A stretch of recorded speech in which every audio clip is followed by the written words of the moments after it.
Hello, this is Francis Herdis, and today I have a special guest with me here. It's Lachelle Amos. I hope I pronounced your name right. Hi, Lachelle. Yeah, yeah, How are you? it's lovely to be here. Yeah, I'm doing very thank you. How are you? yeah, very well. I'm so excited because we'll talk about a very special point where you can reconnect to yourself and embrace humanity and some other good qualities. It sounds to me like a magic point, even though I work a lot with the reflex points and did a whole book about that. But still, the points on the body really fascinate me, both in the physical body, what it opens up, what it brings into the flow, as well as in the emotional and energetic sphere, what it opens up for us and allows us to release. And when we talked, you said, "Oh, there's a special point that I would like to show here." So tell me about that. Yeah, thanks for the opportunity. It's one of my favorites. So in the traditional Chinese medicine system, this point here is called the original child point. And so on the body, physically, it's the fourth rib down, but for a lot of people, that is a bit difficult to differentiate. But if we think our heart center, or about where our heart is, like our heart is actually a little bit over to the left, but if we come directly on the sternum, on the breastbone, that point of our heart center is this original child point. And in traditional Chinese medicine, this point is believed to be the palace of the heart. So it's a really important point because it's about reconnecting with ourselves and allowing ourselves to embrace and connect with humanity. So it has a big role, but even within the physical body, this point here is also about reducing anxiety, about increasing feelings of safety, which are really important right now with such high fear levels in the collective. And then physically, it's also about increasing our energy levels. This point helps to treat coughs and asthma and breast pain as well. So it serves a lot of different purposes. And one of the reasons why I love this point so much is that, like, even though what I just shared is what's used in the traditional Chinese medicine system, but this point also is super important to other systems as well. So, like as a yoga teacher in the Vedic tradition, when we use our hands in Anjali Mudra, we're bringing our thumbs against this point as well in our prayer position. And so we're activating this point that is also the point that synchronizes the rhythm of our heart and our lungs. And there's even an institute in California in the Western US that is called the Heart Math Institute, and they teach a breath work that's called heart coherence, because the heart is essentially the CEO of the body, like this chief executive officer of the body.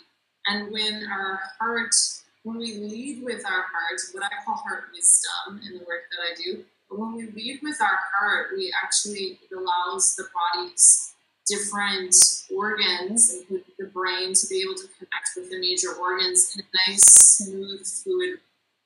So this is a really, really important point across multiple traditions, which is why I find it so fascinating. Yeah, it really sounds fascinating. I've been into the gut and heart and mind connection a lot. You know, when we decide on something or when we are torn apart on a decision, it's usually when the mind, the heart, the gut are not aligned. And opening up your heart and reconnecting to yourself. This point sounds really interesting in that reconnecting part, that you bring all these three kind of brains together, because the heart, I find it so interesting that the heart, not only in the physical body, gives the rhythm, but also in our life we are in a certain rhythm. And sometimes we are out of rhythm, and sometimes that's shown in the heart as well, but sometimes we just experience it in life. So being connected, being in that natural rhythm, that's so important, I think. Yeah, absolutely. And then even like in the subtle body, energetically, the heart is our balance point. So when we look at the subtle body in yoga, we look at the energy centers in our body. And typically the lower energy centers are the ones that help us relate to this physical existence, to ourselves, to others. And then as we move up into the higher energy centers, it's believe that we begin to connect more with the divine. And so the heart is the bridge between these lower and the upper energy centers, but it's also the bridge between how we relate to ourselves and how that corresponds to how we relate with the world around us, the relationships we have, the connection that we have. So our heart is such an essential balance point. And it even like physiologically, we have more than 40,000 sensory neurites in our heart. And the only other place in our body where we have that is in our brain, the sensory neurites. So like the heart is like this space of what allows us to have non-local knowing or intuition as well. Like these sensory neurites are super important. So there's so much beyond just pumping blood through our body. Yeah, and many times when people say I or I am, they point to the spiritual heart as well. And I did a video about that a few days ago about the different like poles of a spectrum, the different sides of a spectrum. In your heart, for example, and in the heart chakra, in the spiritual heart, you can feel complete oneness. You can feel that divine flow, and you feel divine love as well and connectedness. But you can also shut yourself off and experience the other end of the spectrum, which would be cutting yourself off, feeling disconnected, feeling left behind, all those topics. So in this video I did a few days ago, I showed a little meditation on how to reconnect yourself and how to shift your energy towards the positive side of the spectrum. And I can imagine with activating this special point, you can release a lot of those stuck energies and that disconnected energies, that feeling of not having the security or that feeling of being cut off. How would you do that? Would you just hold your hands on that point or do this kind of mudra in meditation, in yoga? How would you work with that point? Yeah, so really it's like there's an expression where your attention goes, energy flows. And physical touch is the best way to draw our attention to a specific point in our body. So with this specific center, with this original child point, you can do it by, usually I guide one of three ways. So one would be to take your hand to bend at the knuckles, right? So that your fingertips come directly to that point. So that your four fingertips come along your breastbone, so they cover that point. So that would be one way you could do it. Another way, what I showed earlier, is the angelic mudra, or the hands in the prayer position. So then you have your thumbs just slightly pressing there. And then the third way that you could also do it is just bringing palm over palm and placing it over your heart. So the important point, it doesn't matter which way you do that. Whatever is most comfortable is the way that I would advise. But the important point here is that you're bringing that physical contact to that point. And as we apply gentle pressure to the point, that's when we start to activate it. It doesn't have to be very forceful. I mean, gentle pressure is good here. And then even just holding it for a few deep breaths and releasing, doing it a couple different times throughout the day, like that's enough to start to activate. Wow, that's amazing. And when you give your yoga classes, mostly online at the moment, Yeah.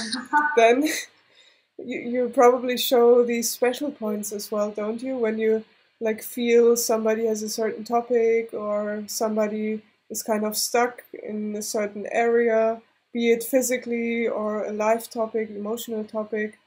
There are different special points you work with, aren't there? There are, yeah. This one is one that I use in every single yoga class because we set our intentions for whatever the theme or the area of focus for the class is. Like I always guide my students to set the intentions by placing the hands here because it's also a sign of gratitude to ourselves for creating the time and space for the practice. And then, yeah, like you mentioned, depending on the theme, what's going on for people, I can incorporate other um, points throughout the class as well. Wow, that's cool. Yeah, I really love the special points around the body. And what I often do as well, not only combining them with meditation and yoga, but also with essential oils that are fit for that particular point. And when you mentioned you wanted to show that point, two oil blends immediately came up that I would combine this point with. The first one is a blend called Joy, and it's made up of different flower oils and citrus oils. Citrus oils are always like the sunny ones that bring us in a good mood and remind us of summer vacation. And the flowers, the most beautiful flowers, we often use flowers in meditation, in yoga, to make a nice atmosphere, to help people feel good, like in a flower garden. And the qualities the flowers pass on to us are also heart opening. So when someone, for example, had quite challenging experiences when it comes to loving yourself, loving others, loving the world, sometimes a person can shut himself or herself off when they made very hard experiences. So the flowers, they help to open up the heart center again. And I immediately thought of this blend and used it when you mentioned this particular point because that does a lot of reconnection for me. And of course, I put in the effort, I put in the intention, but the oil helps to get me out of thinking, out of my head, and into feeling my body, feeling my feelings again, reconnecting with myself. And like I said, I often use the oils on the reflex points as well because they really deepen the experience. And the other blend I immediately came up, that immediately came up for me for this point, is a blend called Inner Child. And that one is an interesting blend. It's a very sweet blend, like the Inner Child is sweet. And there are other oils in it as well, but the most outstanding ones are, for me, orange and tangerine, because tangerine is like the plant or the essential oil that stands for the childish joy. It's like a favorite oil for children, so they can be joyful, they can connect with that inner joy. And then orange is another favorite of many adults when it comes to being in a joyful mood. And it's a very, very sweet blend. And when you mentioned the point, I applied it directly on the point. It was probably subconsciously. I absolutely love to do oil anointings here at this point. And now I know why, now that you showed us the point, because for me it always feels so opening. And not only the oil gets into my nose from there easily, but it also has like a spiritual dimension, an opening up dimension. And the first time you mentioned that point, it clicked for me that somehow I connected that knowledge you have of the points to that feeling that I already had. So for me, it's really a magic point that you showed us. That's amazing. And as you were explaining the point of your child, it also made me think like our heart center, like an important quality of our heart is that lightheartedness, right? The sense of joy, like a little bit of laughter. And when you said inner child, like I heard a giggle, and because they're so connected, right? Like to have, like to not take life so seriously is a part of the energetic function of our heart as well. Yeah, definitely. And children, for example, for me, many children live much more in the moment, you know. When they don't get something that they would have really wanted in that moment, they start to cry and let it all out instead of going into resentment and anger and carrying it over for years and decades and getting quite bitter like many people do. Children, they just let it out in the moment. They show spontaneous happiness, spontaneous joy, also spontaneous anger sometimes, but Yeah. they let it all out. They express it all. Whereas, you know, I mean, the world and our parents, our relationships as a child, they really shape us. And when someone continuously says, for example, oh, don't cry like a baby or don't show your feelings, there are many sayings like that which we grew up with. And then as we grow older, we take over these certain beliefs and we start to it's like having like the, how do you call that? It's like the fighters in the Middle Ages had, like, you know, this metal around the chest to Like protect the armor, themselves. Yeah, the like a armor. coat That's of right. armor. It's like putting an armor around your spiritual heart, or it's like Yeah, putting a wall here, and yeah, that's how many adults live when they never open up again or never change their beliefs about certain situations. And I think a point yeah. like that can really help to open up again. What are your experiences with the people you showed that point to?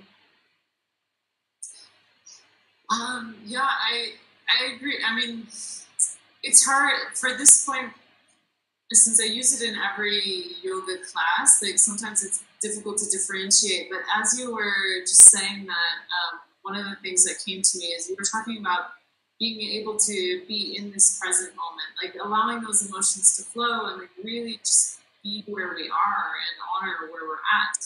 And a big part of that is mindful awareness. Like the way that we stay in this present moment is to be mindfully aware of our patterns, even as they come up. And it's actually one thing that has been a focal point of the online course that I just finished and that I'm launching again in August.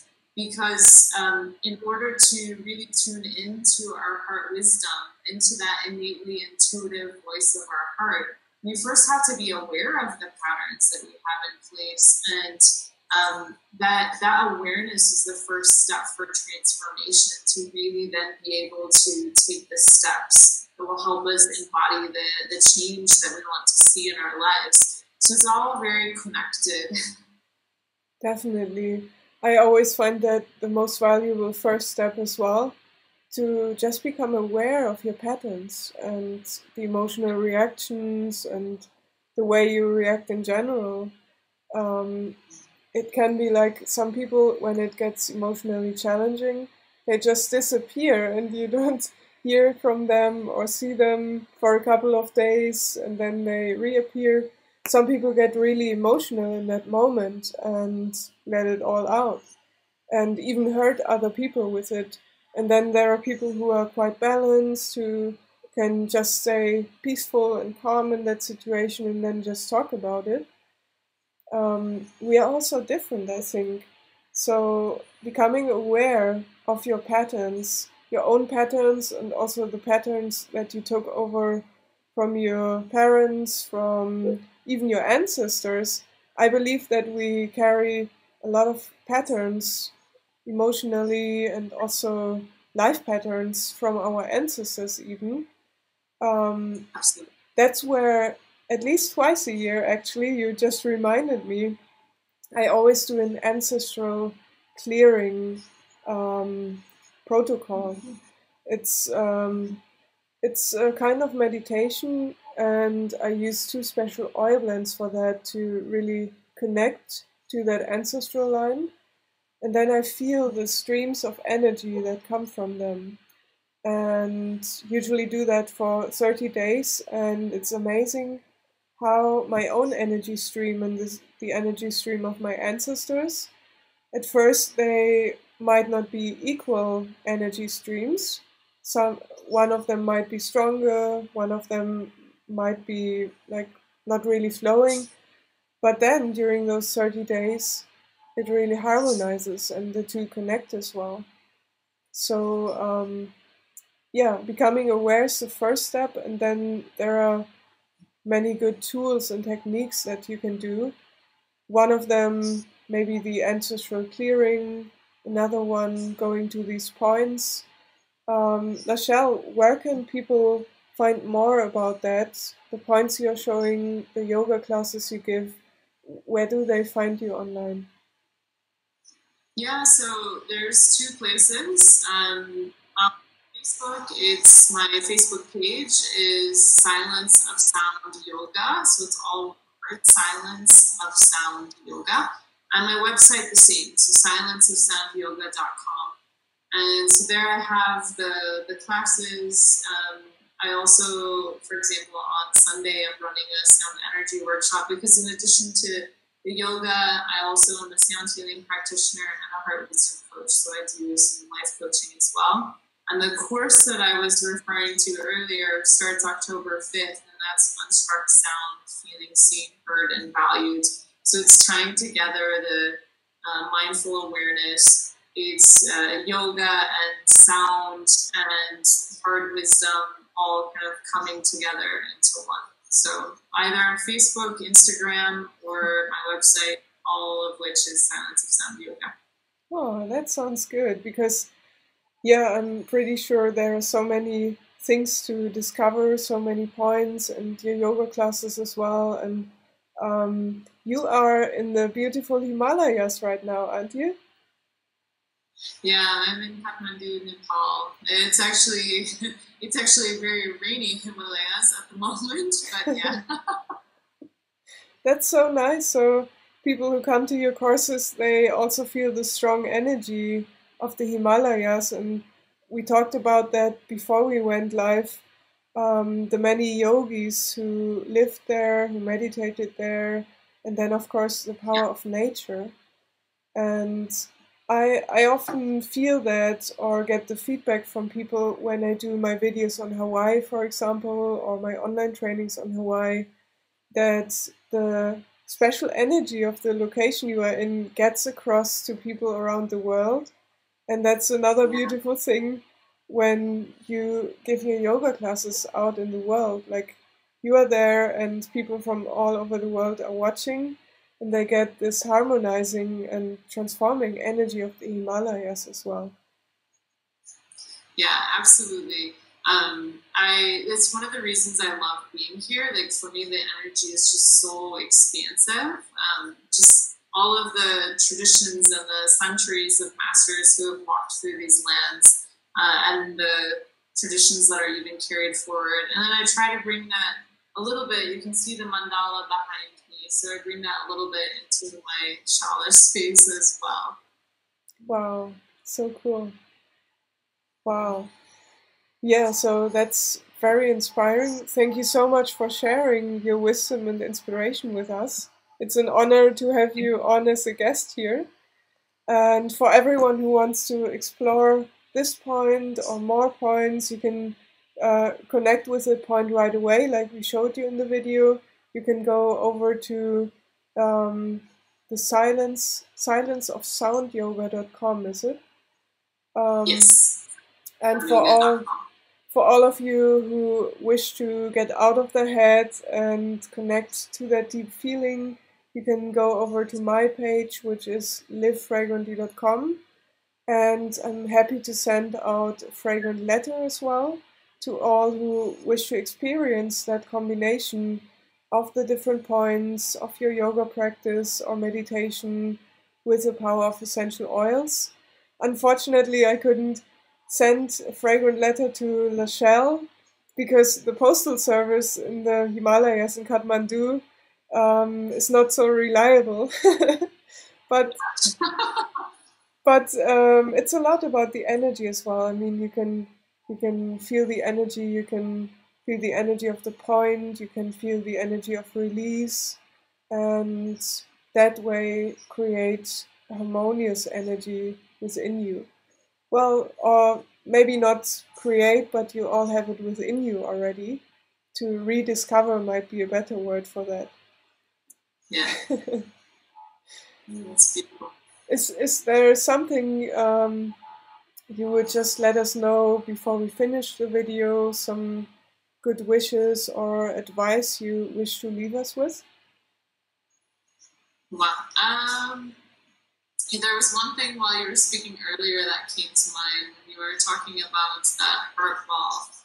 Oftentimes, if we're feeling the weight of the world on our shoulders, what tends to happen physically is that our shoulders will start to rise up towards our ears and they start to come forward because our body is creating that physical barrier to our heart. And so, beyond drawing the point in our hands to this point, like, it also helps just to roll the shoulders up towards the ears and back so that you're physically drawing this openness across the front of your heart, and it makes it a little bit easier to be able to comfortably place your hands there as well. But I mean, for anybody, just rolling the shoulders up and back, drawing the fronts of the shoulders a little bit back is a great way to also just in our bodies to open up a little bit as well. And so with that, like, just sending out lots of love and light from Radiant Hall.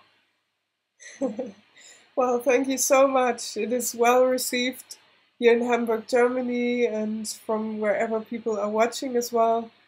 And by the way, for everyone watching, let us know where you're watching from. I'm pretty sure we are an international audience here. Yeah, exactly. Yeah, thank you so much for sharing, Lachelle, and much blessings to you. And for everyone watching, I would just say have fun with the points, have fun experimenting, and I'll see you in the next live video. Bye bye. Yeah, that's a much better blessing.